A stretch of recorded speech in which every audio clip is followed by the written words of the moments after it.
Hey guys, കൃഷിയുടെ പുതിയ വീഡിയോയിലേക്ക് ഏവർക്കും സ്വാഗതം. അപ്പം എന്റെ അടുത്ത് കുറെ ഫ്രണ്ട്സ് ഇങ്ങനെ സംസാരിച്ചുകൊണ്ടിരുന്നപ്പം ഒരു പുള്ളിക്കാരന്റെ അനിയത്തീര അഡ്മിഷന്റെ കാര്യം ഇങ്ങനെ സംസാരിച്ചുകൊണ്ടിരിക്കുകയാണ്. അപ്പോഴാണ് ഞാൻ അറിഞ്ഞത് പുള്ളിക്കാരി ഇപ്പൊ ബാംഗ്ലൂരാണ് പഠിക്കുന്നത്. അത് അഗ്രികൾച്ചർ ആണ് പഠിക്കുന്നത്. അപ്പൊ അവിടുത്തെ ഫീസ് എന്ന് പറഞ്ഞാൽ 28 ലക്ഷം രൂപയാണ് ആയത്. 28 ലക്ഷം രൂപയ്ക്ക് എന്തിനാണ് ഇത്ര ഈ ഈ ഒരു അഗ്രികൾച്ചർ എന്നുള്ള പ്രൊഫഷൻ എടുക്കണേന്ന് വെച്ചാൽ എനിക്ക് മനസ്സിലാവില്ല. വേറെ ഒന്നും കൊണ്ടല്ല ഞാൻ പറഞ്ഞത്. കാരണം നല്ല റേറ്റ് കുറച്ച് നമ്മുടെ തമിഴ്നാട്ടിൽ തന്നെ ഒരുപാട് കോളേജസ് ഉണ്ട്. നല്ല കോളേജസ്, റെപ്യൂട്ടഡ് ആയിട്ടുള്ള ഒരുപാട് കോളേജസ് ഉണ്ട്. അതെല്ലാം മാറ്റിയിട്ട് ഈ ബാംഗ്ലൂരൊക്കെ പോയി ഫുഡും കൊള്ളൂല, അവിടെ സർവൈവ് ചെയ്യാനും പറ്റാതെ ഈ പിള്ളേരൊക്കെ എങ്ങനെയാണ് ഈ അഗ്രികൾച്ചർ പഠിക്കൂ എന്നുള്ള കാര്യത്തിൽ എനിക്ക് അറിയില്ല. അതുകൊണ്ട് എനിക്ക് പറയാനുള്ള ഈ പേരൻസിനോടാണ് മെയിനായിട്ട് ഇത് പറയാനുള്ളത്.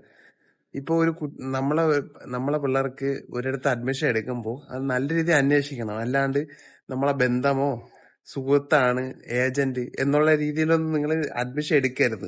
കാരണം ഈ അഡ്മിഷൻ നമുക്ക് എളുപ്പത്തിൽ എടുക്കാന്നുള്ള കാര്യമേ ഉള്ളൂ. എളുപ്പത്തിന് എടുക്കാൻ നമ്മളെ ഫീസ് നല്ല രീതിയിൽ കുറഞ്ഞിരിക്കും.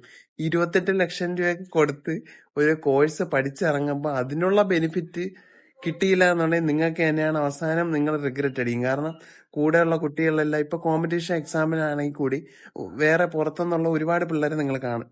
അപ്പൊ അവരുടെ അടുത്തൊക്കെ ഈ പിള്ളേര് ഇന്ററാക്ട് ചെയ്യുന്ന സമയത്ത് അവര് ഈ ഫീസിന്റെ കാര്യവും പഠിച്ച സ്ഥലവും അങ്ങനെ ഇങ്ങനെ സംസാരിക്കുമ്പോൾ നിങ്ങളെ പിള്ളേർക്ക് തന്നെ ആലോചിക്കാം, അയ്യോ ഞാൻ എന്തിനാണ് ഇത്രയും ഫീസ് കൊടുത്ത് അവിടെ പഠിച്ചത്, ഇതിനേക്കാൾ നല്ലൊരു ഓപ്ഷൻ ഇവിടെ ഉണ്ടായിരുന്നല്ലോ എന്നുള്ള ഒരു തോട്ട് പിള്ളേരിലെ വരും.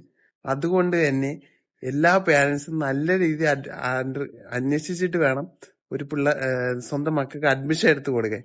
ഇനി അത് വേറൊരാൾക്കാണെങ്കിൽ കൂടി നല്ല രീതിയിൽ അഡ്മിഷൻ നോക്കി വേണം എടുക്കാൻ. ഈ ഏജന്റുകൾ പലതും പറയും, നമ്മളെ പിള്ളേരെ കാര്യമാണ്.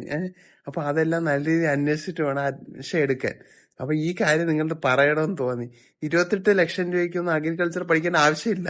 കാരണം അതിനേക്കാൾ നല്ല റേറ്റ് കുറച്ച് തമിഴ്നാട്ടിലും പലയിടത്തും, തമിഴ്നാടെന്ന് മാത്രമല്ല പറഞ്ഞത്, കാരണം നമ്മളെ കേരളം ആയതുകൊണ്ട് തൊട്ടടുത്തായത് കൊണ്ടാണ് ഞാൻ തമിഴ്നാട് പറയണത്.